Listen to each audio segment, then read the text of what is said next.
Yo, what's up, everybody? You know what time it is, 11 a.m., Murals in the Market Live. I am your host, Jason Hall.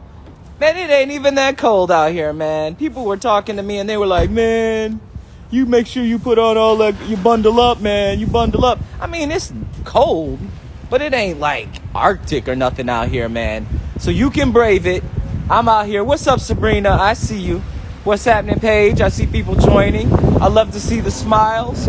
Welcome to another week of Murals in the Market Live. I am your host, Jason Hall of Ride Detroit, Electric Avenue Bikes, TDL, yada, yada, yada. They call me the Jason of all trades, and now you see why. This week, our guest on Murals in the Market Live is none other than the man himself, Tony Whlgn. Before we get to him, I'd like to do a little bit of house cleaning. As always, man, I got to thank Richard Wilson for last week. Dude came on, enlightened me on all kinds of stuff, including the fact that he is moving to Detroit from London. So shout out to Richard for coming on. You know, not a big time change. It was actually better for him. But nonetheless, thank you. You know, we're going to trade places. He's going to come live in London. In Detroit. I'm going to go kick it in London. I'm not going to live there. But once again, shout out. If you haven't had a chance to check out, man, the Instagrams of the Spotlight and everything that's going down over there, peep that. The Spotlight will be opening soon. So not only will I be moving indoors, hopefully in the winter, but I'll be moving indoors to the dope new spot that's opening with One Time's Run. So that will be dope. Check out the social media on that. And as always, let me pip you to the fact that not only do I do this awesome thing every week where I get to talk to artists from all over the world and talk and give you a different perspective about them, but we also do tours. Yes, Ride Detroit does offer tours of Murals in the Market.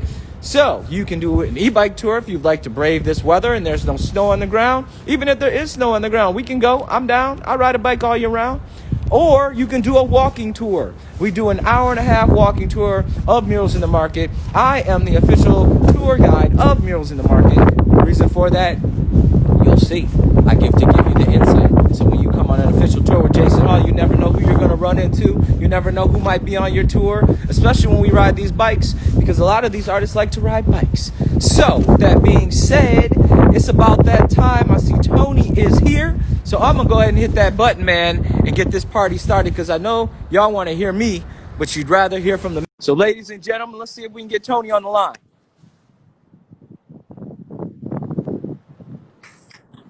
Yeah. What's happening, brother? Yo, Jason, what's up? What's good, my man? What's good, man? How you doing? I'm good, man. Can you hear me? Everything Yeah, I good? can hear you. I can hear you fine. Good, man. Thank you for waking up, man. I don't know if it's early for you or late, but you grinding, man. You probably been up for hours on hours getting work in. 6 to 5, you feel me?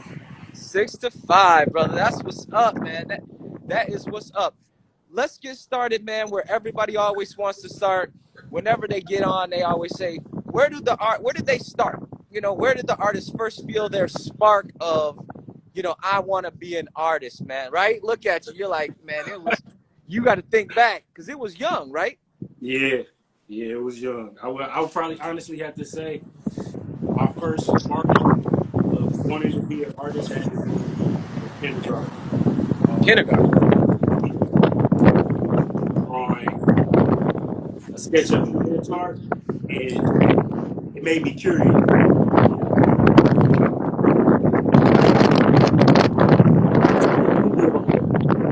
Yeah. I'm going to try to put my headset in and see if that changes things. That might change. It is windy, and I'm... Keep talking. Don't keep explaining. Let me...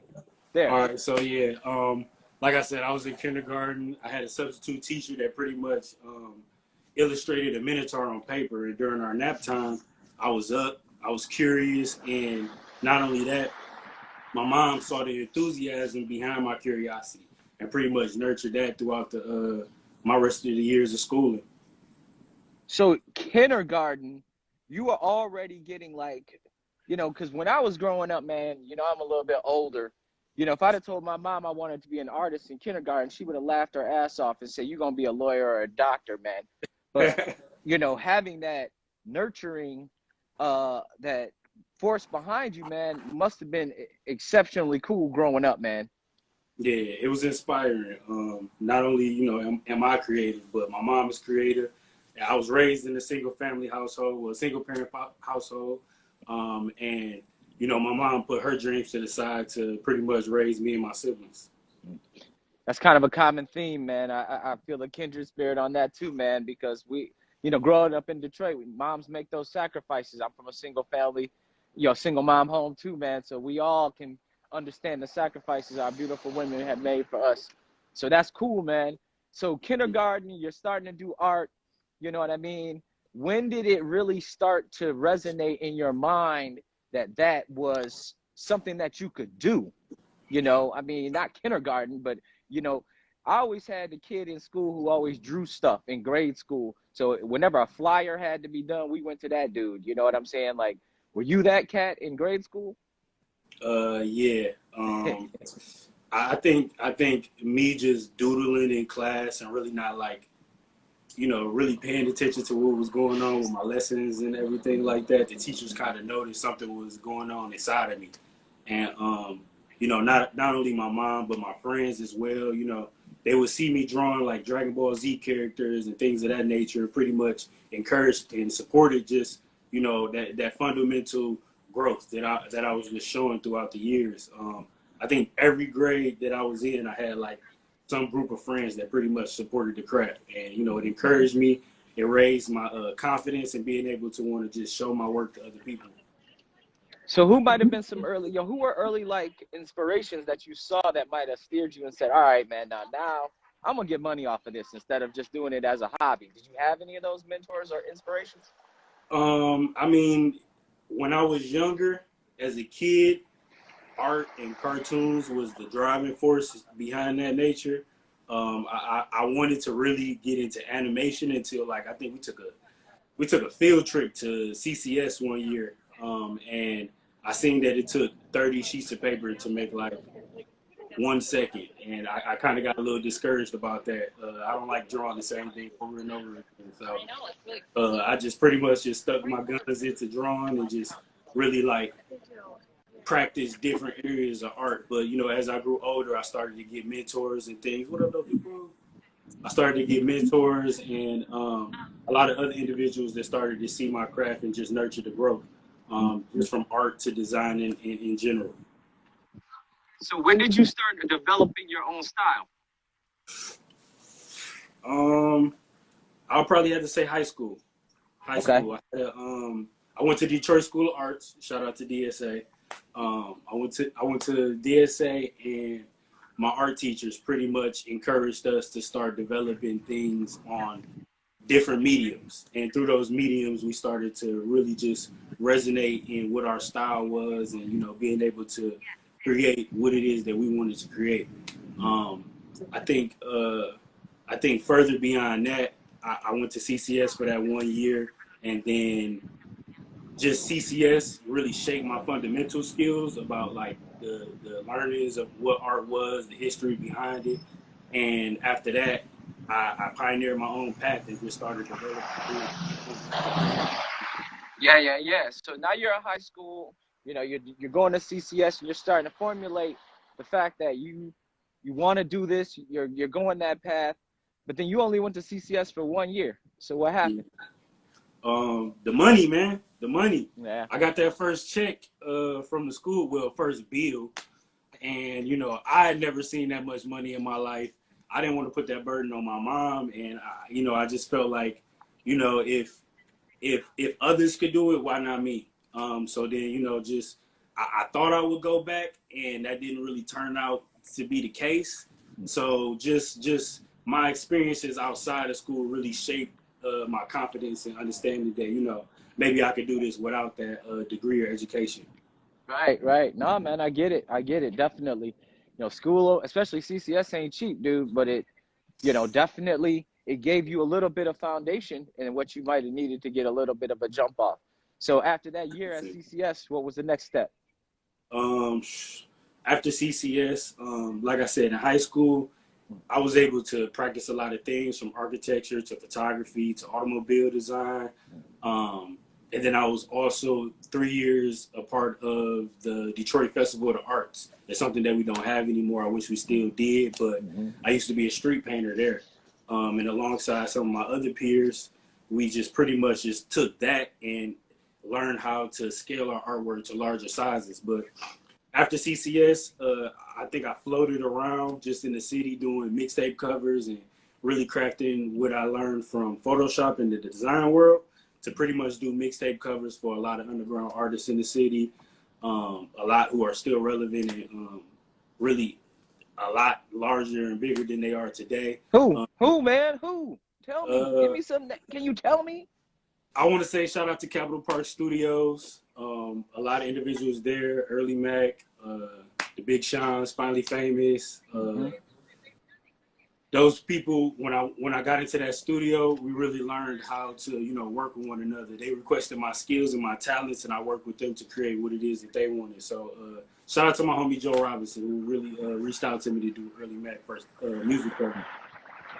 So do you think you picked up more stuff, artistically in the studio with those cats, though it was music that they were working on? Were they inspiring you as an artist?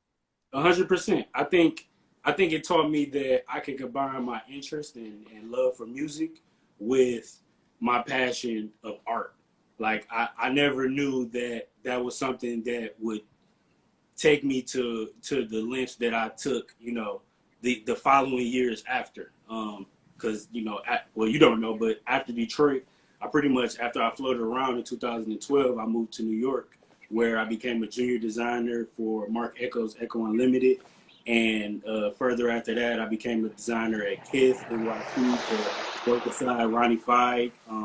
Also wait a minute, man. Like, that's a big jump, man. You were like, I bounced around and then ended up at Echo. You know what I'm saying? Like, you made it sound like you just hopped in the whip and you ended up in New York and you just like ended up at a job. Hey. It was more than that, man. Give yourself some credit. Man. I want to give credit to social media. Okay. Building up my portfolio with the artists in Detroit really allowed me to hop on social media and reach out to people. One of those first people being Joey Badass, which is a brother to me now, family, who led me to Johnny Shipes, who was also a friend and dear brother of mine. And man, you got me reminiscing right now. And that's what my job is. Keep reminiscing. Yeah. Reaching out to them. Johnny ended up being on tour, stopped in Detroit. We connected, met with Joey. RIP to one of my close friends, Capital Steez. He's not with us any longer, but he was one of the first people that I met along that journey.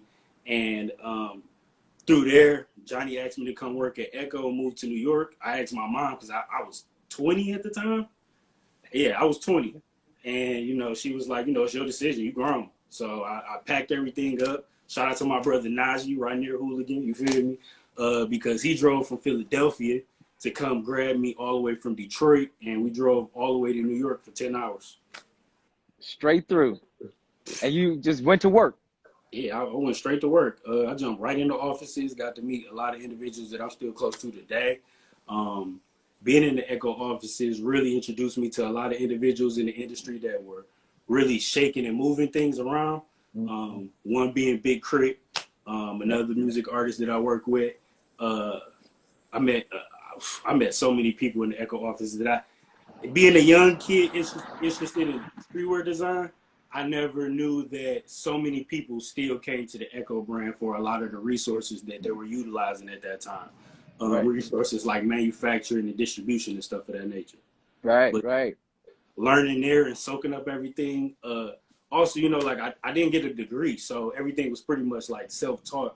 My best friend Streety, she pretty much introduced me to Photoshop, and from there we ended up just really like strengthening our skills around those areas. And while I was in the offices, they asked me did I know how to use Illustrator, and it was something that I wasn't really familiar with, but I really tapped in when I was at CCS because I had access to all these computers that I didn't have access to before, and really just like stayed in the labs like overnight, really like fine-tuning my Illustrator skills. So when I went to the offices with the Echo people, they pretty much just, peer-to-peer mentored me on, what it is that I needed to know and learn to just, produce the garments that we were doing at that time. And then from there, I just was able to excel. So you were working more on the fashion end of things and not so much on like the art. I mean, I'm confusing art with fashion because they're the same thing. But now, how did you? So now you in fashion? Yeah, in fashion. So, so how did you go from doing artwork to ending up in New York just working on fashion? So that was your main focus, was coming up with stuff, that was for the gear, like graphics for gear. My friends know me like I don't limit myself. So the same time that I was working in the Echo offices, designing the line sheets and the garments for whatever seasonal drops that we had for that time, at night I would go to the studio with Joey and the Pro Area kids and pretty much work on music design, conceptualizing art direction, single artworks, album covers, music posters. And then while working with Johnny, I was pretty much also working with merchandising and doing the brand development for a Smokers Club brand and a cinematic music group label. Yeah, it don't stop. New Right. York is a city that you really don't sleep. So it really like geared me for, the momentum that I have now. You feel me? Absolutely, man. So then you move on to Kith. So you're doing all this crazy ish in New York and getting up in the game, and then all of a sudden you're like, I need to go back to Detroit. Uh, I wish it was that easy. I spent 5 years in New York. I want to say 2 to 3 years, I was just freelancing, kind of just floating and working with individuals that I built a relationship with. So I was able to maintain myself or maintain a living in New York without a job or a career to go to an office or anything like that. But not only that, I also had a group of friends that we encouraged and supported one another. So my team, my group of friends, my family, the Whlgns, we pretty much built ourselves at CCS, and over the years we shared our networks. I invited them out here, and kept that relationship with Detroit. One of my great friends, Brienne, she pretty much came out and was also one of those influences. And then not only that, shortly after my brother Lante came out, Uncle Whlgn, or Uncle Tech, and from his final time being there, I think I was just like overwhelmed with just like the work that I was putting on myself. So he came out, he pretty much helped to manage a lot of that work that was on my plate. And then from there, we just had a decision to make. I was coming to the end of on like a lot of contracts that I had, like music wise, and I never been to California, like not visited, not been anything. So our cousin lives out in California. He lives out in California now, but at the time he was living out in California. And a group of my other friends that I met when I moved to New York, and they were like, "Hey, if you're looking somewhere to come next, come to California." So me and Tay, we pretty much packed everything up in the U-Haul. I threw a lot of it in storage in Jersey, and we flew to California. And then I stayed in California for about a year and a half to 2 years. So you went from one coast to the next. What Yep. was was it crazy culture shock? New York to LA? Was it LA you were Um. in? No, I wasn't in LA, but I was close. We was in San Diego. Okay. A Okay. lot more relaxed. A I was lot gonna say a little like more chill. Yeah. too chill. Too Okay. chill. Too Yeah. chill. Yeah. It Yeah. was a Yeah. complete transition from like the fast-paced New York to moving to like retirementville. Um, Right. Right. but not only that, we utilized that time that was relaxed to really like focus and hone in on what it is that we really wanted to do with our careers. So me and Tay just got back and forth brainstorming with our roommates that we had there, and pretty much I took that time to nurture what I knew I had a passion for the most, which was painting. And I pretty much spent that time to paint these images that I've conceptualized up to this point to become my style in this small room in San Diego. And from there, we would fly back and forth to Detroit for opportunities while still working on music direction and art design for the people that I had in New York still as clients, like Joey and Crit. And then understanding that we had a purpose in Detroit, me and Tay just got to a whiteboard, and we pretty much came up with our youth program idea, which was Leaders Amongst Leaders. So we're gonna get into leaders amongst leaders in a second, because that's down the line. That's now, right now, and that's now in the future. But we still catching up, man, because this journey, once again, people, when I talk to them and I go out, you know, and I do the tours, people think that you just busted on the scene, because for people's perception, you put a big mural up, and then like after that, I ain't heard nothing but your name everywhere. So a lot of people think that it's just overnight that you blew up, man. But this has been a process that you have been building for many years, including bringing the collective, the Whlgns, together. So when did you start really working on? I mean, you already talked about it, but when did that concept as like let's roll forward as a crew really come to fruition? In CCS, it was the team has been mixed up of like different friends and different family members, but in CCS we pretty much decided or had an idea that we wanted to create a streetwear brand. But at that time, you know, paying tuition, paying for our supplies didn't really afford us the opportunity to develop that brand the way that we wanted to. Right. So instead of doing that, we held on to the name and what core values that we understood the most amongst one another, which is just like a like-minded mentality and a united mental front. And then pretty much just nurtured each other throughout, I would have to say, 10 years. A 10-year journey of just back and forth, growing and nurturing, which is one of our acronyms as well. You know, for the people that don't know, Whlgn, we humans love to grow, give and nurture. It's something that we really like live in, to say the least, is our ideology. So just after that, just taking those years to really like work out the kinks and figure out who we are and what our career paths was, allowed us to really just like be ingenuitive in being able to pioneer this. But you know, we got Whlgn friends as well, which we love and support as well. So it's like it's a community of us, and with that community, we work with one another to just to really just nurture each other's passions. We're all entrepreneurs. Our friends are creative entrepreneurs, and it really shaped and formed this community of creative artists or creative entrepreneurs at the end of the day. So you got art, you got fashion, you got automotive. I mean, what are all the branches of the Whlgn family right now, man? Because every time I see something else, I'm like, dog, they doing that too? Yeah. So one of the branches that I think is becoming more noticeable is our Whlgn Motors branch, which stems from not only Naj's passion and ability to work on automotive vehicles, but my passion as well from being grown up in a garage with my grandfather, and then that being like a family thing, because not only I, but my mom and her siblings were raised in the garage, essentially on the east side of Detroit.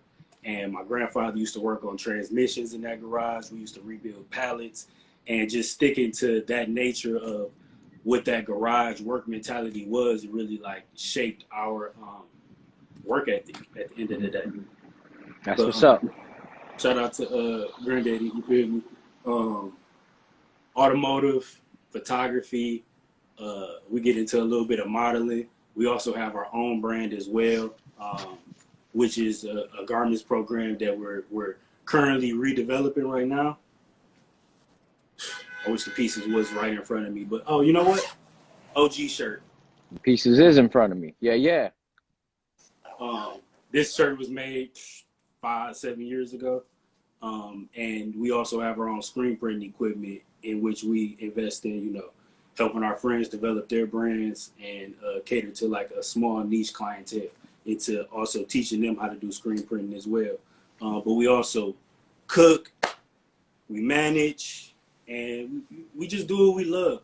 Honestly, if it's about love, it's about growing. If it's about nurturing one another, if it's about community, family, we support it. Yeah, that's what's up.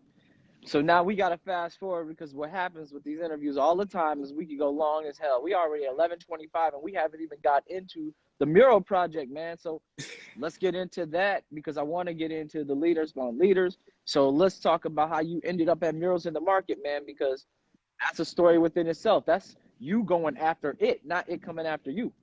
Yeah, definitely. Shout out to the homie Drew at Assemble Sound.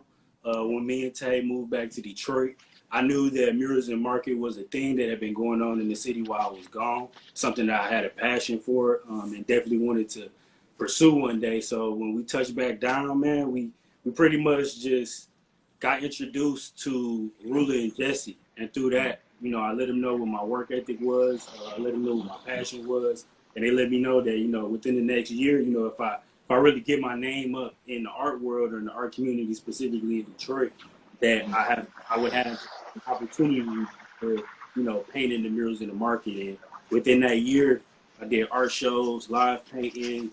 I did a lot of commission work for individuals, and I partnered with a couple of brands to just develop a style and really create a nature around this whole Tony sense of what art is for myself. Yeah, man. So let's look at the mural right now and talk about it with everybody, man, because this is what did it right here, man. I'm telling you, when I come through here on tours, man, people lose their shit on this, man. Talk to me about your what's going on in your mural. Okay, so like I said, I'm about community. One of my favorite things is to look through books and the internet to really get an understanding of what history is, and this mural really helps to depict the way that I see the world, and that's pretty much like a lot of cultures coming together and combining in different unique ways. This specifically, these images used here are indigenous masks. Some of these masks come from Alaska. Some of them come from Africa. Some of them are Irish. Some of them are Japanese. And really just understanding, at least like with my ancestry and my nature, how it's really mixed up, but not really divided, but united as like one face, really helped to conceptualize what these masks depict on this wall. I didn't have a sketch when I did this wall, which was something that made it a little bit more difficult than I may have thought it was going to be. Also, you know, obviously the size of the wall. This was something that was, I think, at the time, the largest mural that I did. But Ruler and Jesse pretty much trusted me to go out there and do what it is that I had in mind. And with that, was able to really just like create like not only like a landmark for what the ideology of the Whlgn is, but really foster a sense of community in one image.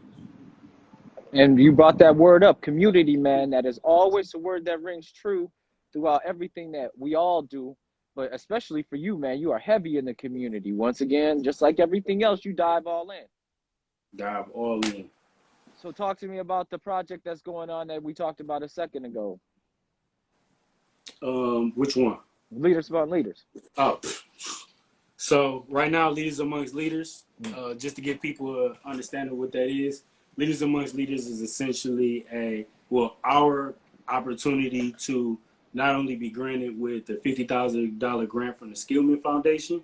Shout out to them. Shout out to Kumar. I love y'all, man. But it's our opportunity to also educate students from the age of 13 to 19 on the benefits of creative entrepreneurship and financial literacy behind it. I think when I was growing up, I really struggled with finding confidence in you know, the business behind being an artist. You know, not a lot of people understand that art is business and there's a business of art.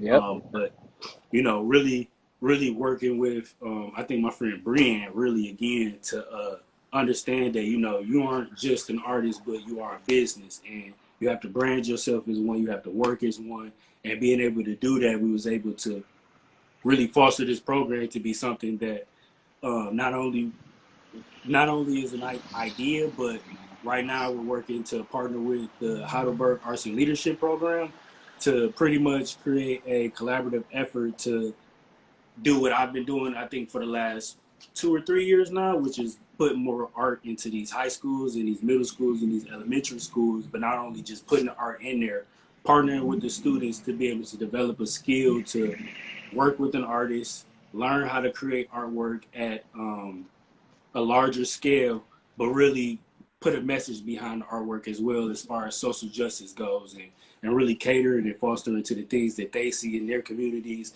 and being able to depict that imagery themselves. Right. The youth, they need us right now, especially with all this More shit than we're ever. going through in the world today, man. So we need brothers like you.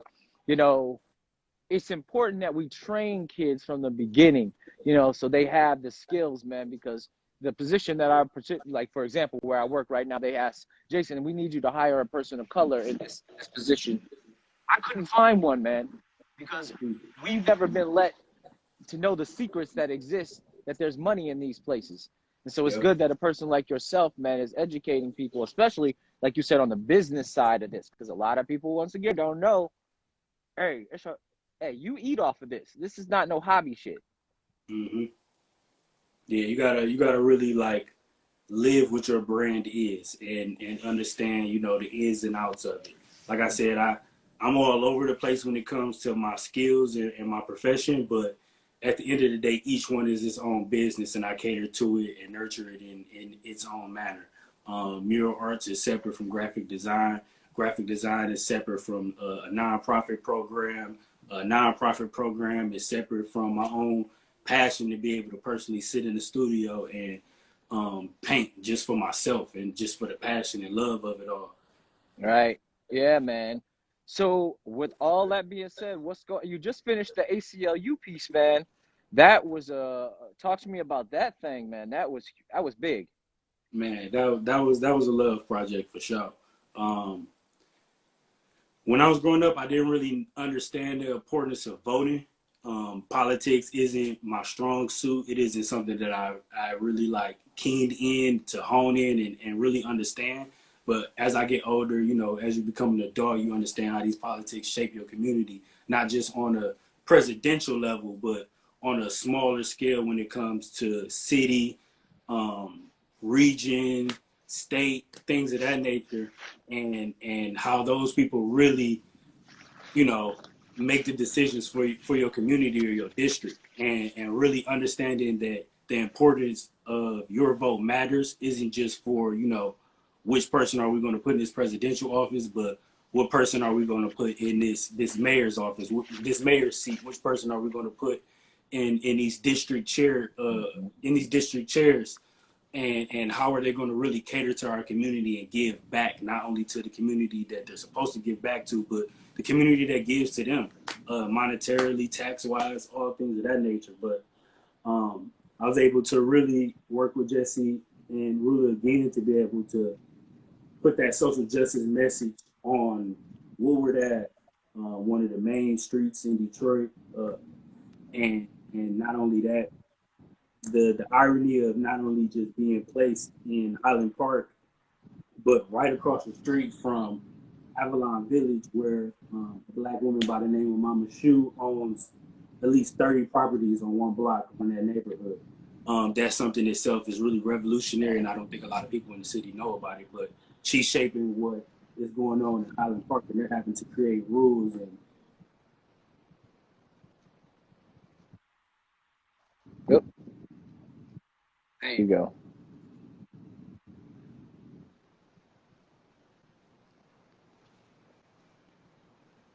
Good. You got me? Yeah, for a second I lost you. You good though. Yeah, I got you. You good though. Yeah, man. Okay. Yeah, Highland Screen Park, time, man. man. Highland Park, man, a lot of people don't talk about Highland Park because they don't really understand Highland Park. But there's a large renaissance going on over there. Y'all included, man. Y'all are trying to make some moves over in that neighborhood, correct? Yeah, we're actually located right now in the North End area.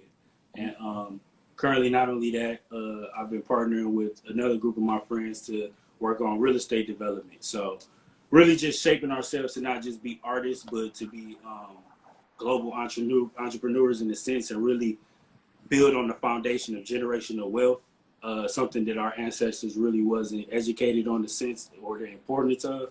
But, now that I have a child, my son, you feel me? Cool. I love Shout out, congratulations, good shout out. Yeah, man. I love and dear has really like shaped my idea of what the generations look like after we're long and gone. You feel me? Mhm. Absolutely, man. I got a 6-year-old, man. So trust me, she plays into every decision that I make in this day. So when you have a child, man, they lead you in a different direction and they make you grow up real quick, man. So congratulations on that, dude. You know what I'm Real saying? quick. Thank If you. you could if you could tell any of the youth that watch, because we do get a lot of, kids that watch, what would you tell them if they wanted to get started in the mural game? What, Um, I would have to say, if you can, start at home and then start in your neighborhood, start in your school, and really just work with the people around you to help build not only your confidence but their confidence, to encourage one another to just take on big projects and understand that, if you're too afraid to do it alone, try working with somebody to do it together. But really stepping outside of your comfort zone and really like exploring the experiences outside of it will really shape what your life turns out to be at the end of the day. I never really let anybody's words limit my capabilities to do anything. A lot of people when I was growing up didn't support me.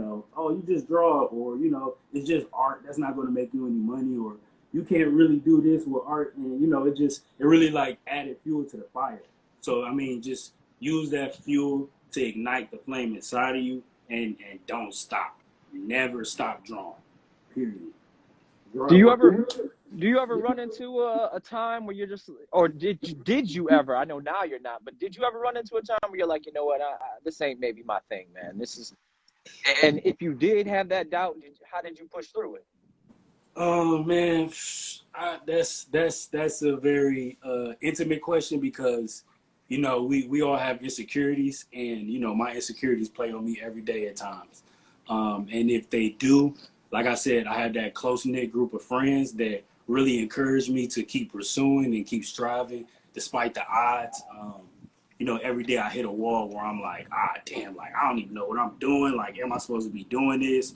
Uh, where am I going with this? But really having that family and that network of support really encourages me to wake up every morning and be like, this is my purpose. You feel me? Like I said, I was up at 5, up at 6, and you can't get to those dreams or those passions without either going to sleep at 5 a.m. or waking up at 5 a.m. You feel me?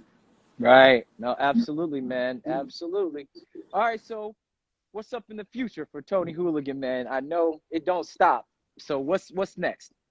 Um, so for the last year, we have been ambassadors for a liquor brand, which was Jameson, and then I've also been the ambassador for the Vans skateboard brand.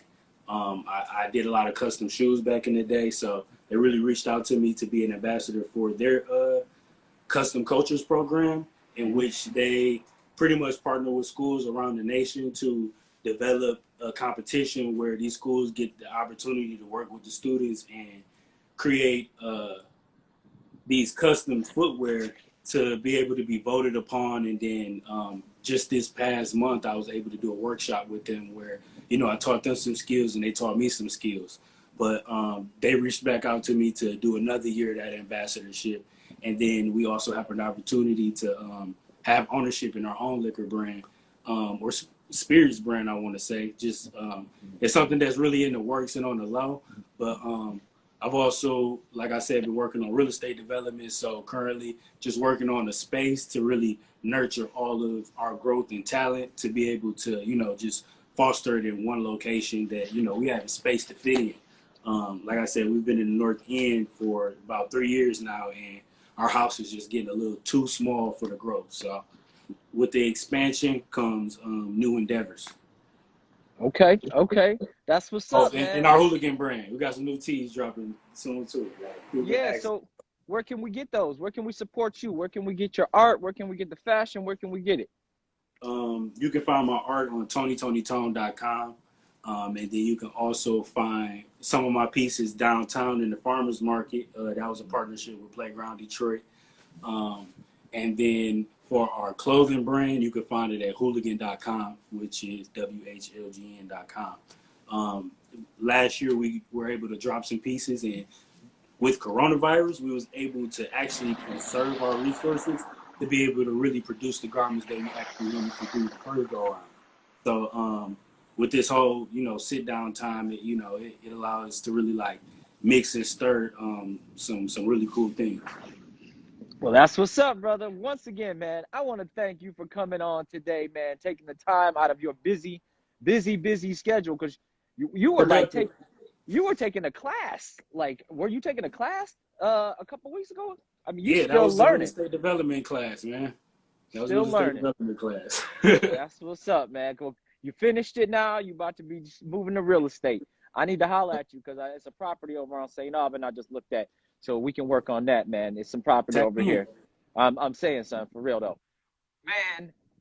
Thank you. Any last words before I let you go? I love y'all. Thank you for having me on. Jason, we go back, so I appreciate the support that you always shown. Shout out to Ruler and Jesse, One Times Run, Mules in the Market, for the opportunities and just the ability to be able to work on my community in this capacity. That's what's up, man. You about to make me cry, dog. Cause we just a big family out here, man. So whenever we get to link up, because like you said, because of COVID, we ain't had a festival this year. So we haven't been able to really connect, man. So whenever we link up, man, it's like a little moment where I'm like, damn, dude, I ain't got to see my people, man. But when this is over, let's get together, man, and let's link up and let's do some fun shit. Sounds great, man. One All love. right. Thank you, brother. I will holler at you later. All right, one. All right. Peace. There you go, ladies and gentlemen. Once again, bringing you the best, getting better every week.